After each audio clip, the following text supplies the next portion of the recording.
Calories in versus calories out, meaning how many calories you ingest versus how many calories you burn, is the fundamental and most important formula in this business of fat loss and weight management in general.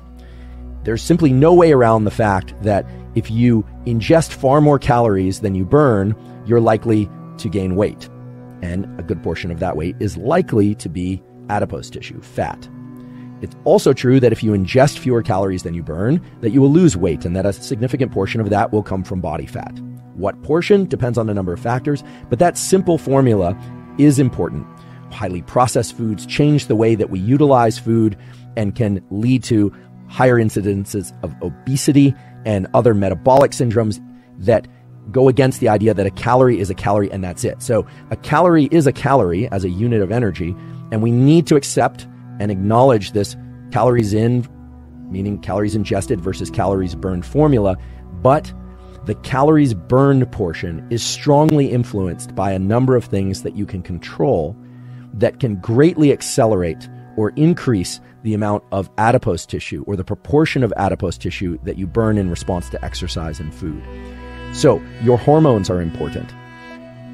Your thermogenic milieu, meaning how warm or how cold your body is, how cold you make it, how warm you make it, but also your level of metabolism, your levels of thyroid hormone, and something that's hardly ever discussed, but is well supported by the scientific literature, how much innervation, meaning how much connectivity there is between your nervous system and fat. Your body fat of various kinds, and there are several kinds of body fat, are actually innervated by neurons. Neurons connect to your body fat and can change the probability that that body fat will be burned or not. So your nervous system is the master controller of this process, and it plays a strong role in the calories out, the calories burned component. If your foundation of health and your foundation of hormones and your foundation of metabolism isn't right, it's going to be very hard to get the most out of any kind of exercise or fat loss protocol. There are a couple bins, a couple items that you should make sure you're getting correctly. And if you're not perfect about these, don't worry about it. Most people are not perfect about them. I'm certainly not perfect about them. But we should all be striving to get quality and sufficient sleep. Get your sleep right. Get your light exposure right. Avoid bright light in your eyes at times you want to be asleep, and get bright light in your eyes at times you want to be awake. So get your sleep right. The other thing is essential fatty acids. We need fatty acids. They are vital to so many aspects of our health. You don't have to get them from supplements. You can if you want to, but you need to get them from your food. They are essential. There's a reason there's an E, the essential part there. Of the fatty acids, there are multiple kinds, but for the antidepressant effects, or the levels of fatty acids that will promote good mood and also healthy metabolism and will start to shift the needle in the right direction on blood-borne cardiovascular factors, the key thing is to get the levels of EPA that you ingest above 1,000 milligrams per day. So that doesn't mean just taking 1,000 milligrams or more of, say, fish oil or krill oil or whatever your preferred source is. It means getting above 1,000 milligrams of EPA, which may require that you ingest more essential fatty acids than just 1,000 milligrams per day. That, of course, can be done through food sources, things like fatty fish, or if you're not into eating fish, you have quality meats that are grass-raised can do that. There are other sources of essential fatty acids, of course, also from plant sources. So look those up online. It's really easy to find. But the research in the literature shows that you want to get above 1,000 milligrams of EPA per day, because that's when you can best support your metabolism and position yourself for good fat loss. As well, for people who have cravings issues, they crave sweets all the time. I talked about this in the gut brain episode and hormones and food, that you have neurons in your gut that are craving, they're seeking essential fatty acids, and they're craving and seeking amino acids from your food. Now, these are not supplements that they crave per se. They're craving those things because that's what your body needs and your brain needs.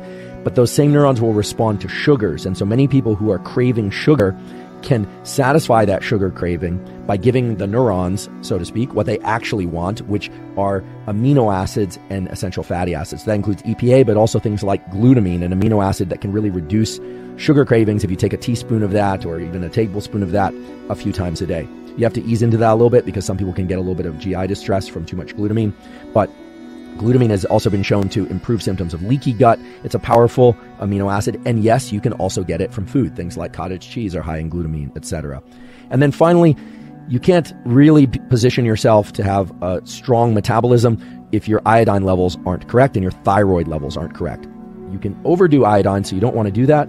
A lot of table salt has iodine added to it, but some people need to add iodine by ingesting things like kelp, etc. But one of the best ways to support the thyroid system and metabolism in general is to make sure you're getting enough selenium, sometimes called selenium, each day. Simple way to do that is to ingest the highest concentration of selenium food that I'm aware of, which is Brazil nuts.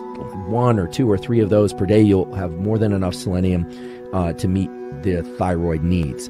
You don't want your selenium to be too high. You don't want a diet too high in anything. So again, sleep, sufficient EPAs, glutamine if you have issues with leaky gut or sugar cravings can really help. Get your gut microbiome right. I may have missed saying that, but get your gut microbiome right. That does not necessarily mean you need to ingest probiotics. You can if you want to, but you can also just simply ingest a serving or 2 of fermented foods per day. That can greatly assist. So things like sauerkraut, kimchi, every culture has a different source or sources of fermented foods. Those can really help the gut microbiome. And then make sure that your thyroid hormone is supported through the ingestion of sufficient iodine, not too much, and sufficient selenium, not too much. How we think about a given set of activities affects how we perform those activities, and how we think about and perform those activities has a real effect on our physiology.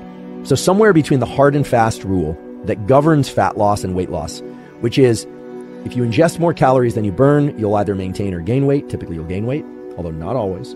If you ingest about as many calories as you burn, you'll maintain weight, typically. And if you ingest fewer calories than you burn, typically you'll lose weight. That's the kind of rule of fat loss.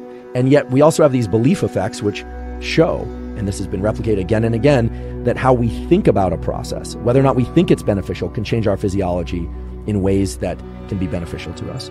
Some seem to gain any body fat, or people who seem to eat very little and seem to gain body fat very easily. And I was always intrigued by that. And it turns out there are a number of different factors that relate to that, but the nervous system is the one that we can really control, both through behaviors and what we eat, but also in terms of this thing that we call thermogenesis.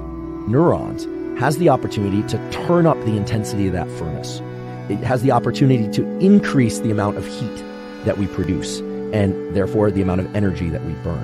And I was also really intrigued by something, which is that growing up, I think we all know people who can eat a ton and they are there as fuel for the furnace of our body, which is our metabolism.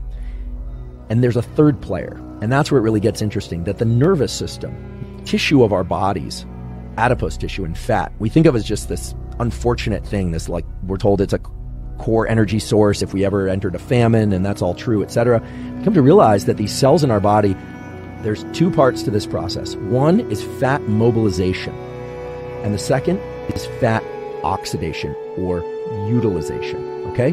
So the first thing that has to happen for body fat to get burned up or used and reduced is that it has to get mobilized. And that's a process called lipolysis. But I actually don't care if you know the name lipolysis. You just have to move that fat out of the position that it's in.